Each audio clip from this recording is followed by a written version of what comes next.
గెలిచిన తర్వాత 2,08,000 మందికి నేను ఎమ్మెల్యే.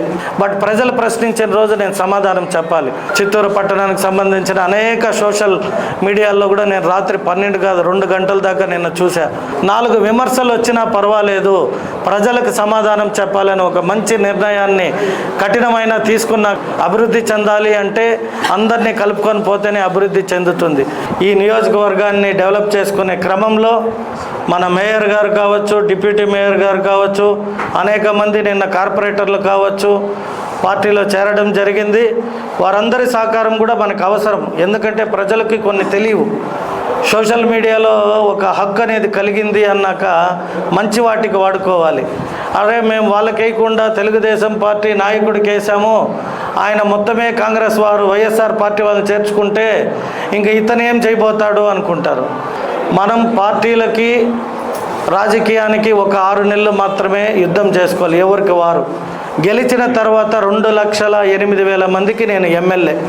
అంటే మేయర్ గారు కావచ్చు, డిప్యూటీ మేయర్ కావచ్చు, కార్పొరేటర్లు కావచ్చు, లేక అనేక రాజకీయంగా ఎవరైతే నాయకత్వం వహిస్తారో వారందరికీ కూడా నేను ఎమ్మెల్యే.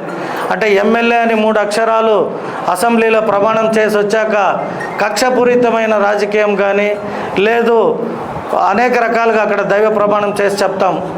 ఏమని, నేను ఎవరిపైన ఎటువంటి విపేక్షాలు కానీ లేదంటే తెలిసి వచ్చినా తెలియకొచ్చినా అని ఒక ఇంత పారాగ్రాఫ్ ఇస్తారు చదువుని. దైవ సాక్షి కానీ ప్రమాణం చేసి వచ్చి మళ్ళీ నేను అటువంటి రాజకీయం చేసినా లేదు రాజకీయాలు ప్రోత్సహించినా అది తప్పు అవుతుంది. సో వారు అధికారంలో ఉండారు మేయర్ గారు, వారి సహకారం కూడా కావాలి. చిత్తూరు పట్టణాన్ని డెవలప్ చేయాలి అంటే ఇది టౌన్ సీట్లో మున్సిపాలిటీ లిమిట్స్ ఎక్కువగా ఉంది, ప్రజలు కూడా ఎక్కువ శాతం మున్సిపాలిటీలో నివసిస్తున్నారు. వారందరికీ కావాల్సింది చేయాలి అంటే వారి సహకారం కూడా కావాలి. కాబట్టి వారిని నేను కోరిన తక్షణం నిజంగా కూడా మీరు డెవలప్ చేస్తారనే ఆ విశ్వాసం ఉంది. కాబట్టి మా పైన ఎన్ని విమర్శలు వచ్చినా మీకు అండగా నిలబడి మీతో పాటు మేము కూడా ప్రయాణిస్తామని వచ్చిన వారికి, మా పార్టీలో ఉన్న వారికి కూడా కొందరికి తెలియని తరంతో మాట్లాడచ్చు, ఆవేదన ఉండొచ్చు. ఆనాటి రాజకీయాల్లో కొన్ని పరిస్థితులు, కొన్ని కారణాల వల్ల అనేక రకాల ఇబ్బందులు జరిగి ఉండొచ్చు. అయితే జరిగిన ఇబ్బందుల్నే మనం మనసులో పెట్టుకొని మనం కూడా అలాగే ప్రవర్తిస్తే ఇక వారికి మనకి వ్యత్యాసం ఉండదని నేను వారిని మంచి మనసుతో ఆహ్వానించా. మన చిత్తూరు పట్టణ ప్రయోజనాల కోసం నేను ఎట్లా ఎమ్మెల్యే అయ్యాను, నేను ఎమ్మెల్యే అయ్యాను కదా నాకు ఇంకెవరితో పని లేదు అనుకుంటే నన్ను ఎవరు ప్రశ్నించే పనేలే. బట్ ప్రజలు ప్రశ్నించిన రోజు నేను సమాధానం చెప్పాలి. అంటే నేను పని చేయాలి అంటే ప్రభుత్వం వచ్చే నిధులు, మీరు కట్టే ట్యాక్సులు మున్సిపాలిటీకి కడతారు. మున్సిపాలిటీకి మీరు కట్టిన ట్యాక్సులకి నేను పని చేయాలి అంటే ఎమ్మెల్యేగా అవ్వదు.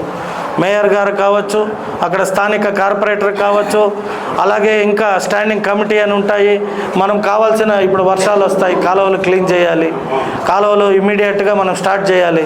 ఏ పనైనా 10 లక్షల పైనే ఉంటుంది.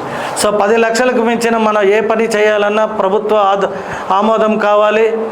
నామినేటెడ్ అయిన కార్పొరేటర్లు కావచ్చు, ఎలక్టెడ్ అయిన కార్పొరేటర్లు కావచ్చు, అన్నిటికీను వారి ఒక సహకారం కావాలి. కాబట్టి వారందరినీ కూడా, ఎందుకంటే తెలుగుదేశం పార్టీకి ముగ్గురు ఉన్నారు. ముగ్గురితో మనం ఈ చిత్తూరు పట్టణాన్ని ఏమీ చేయలేము మున్సిపాలిటీలో. కాబట్టి నేను మిమ్మల్ని అందరినీ కూడా కోరుకునేది, ఎందుకంటే కొన్ని చిత్తూరు పట్టణానికి సంబంధించిన అనేక సోషల్ మీడియాల్లో కూడా నేను రాత్రి 12 కాదు 2 గంటల దాకా నేను చూసా.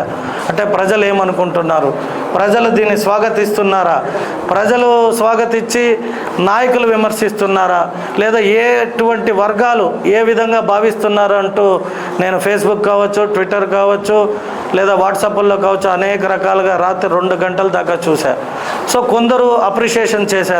అభివృద్ధి చెందాలి అంటే అందరినీ కలుపుకొని పోతేనే అభివృద్ధి చెందుతుంది.